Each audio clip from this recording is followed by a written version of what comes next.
I'm not saying that graffiti is all good and painting everywhere is the best, but I like a little bit of wilderness.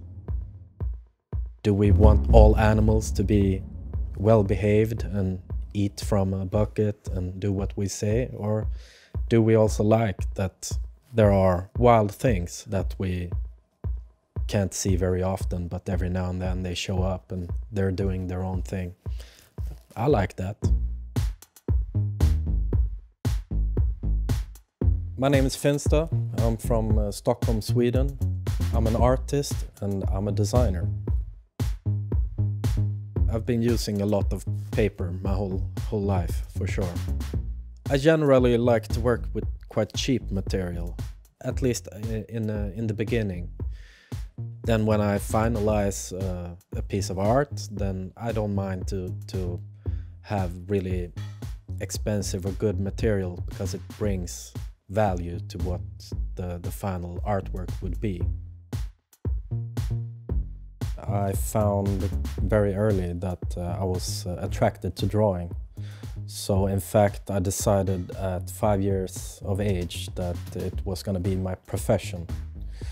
I grew up having a dad that was a photographer, so I understood that it was possible to have a creative profession. But I also understood that you had to work hard to make that happen. So I started to practice from that age, pretty much.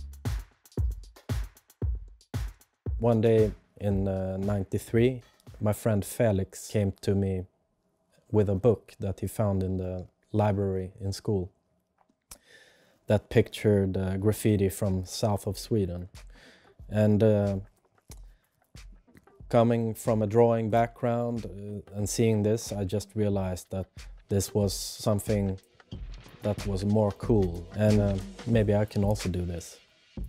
We found a paint shop that just had shut down, that wanted to sell a whole basement full of paint pretty much for almost no money. So we had approximately 500 spray cans to just start our whole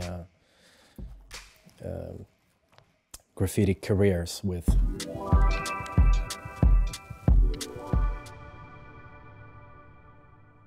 The drawing background is what I'm still based on when I do art, or I do some clothing or a mural. I just feel like I'm drawing in different techniques. I do a tattoo, then I'm drawing with a tattoo machine. I make a mural, then I'm drawing with roller paint or spray cans. And it's really not that different. Every technique, you have to learn how it works. But in my mind, it's still drawing and doing lines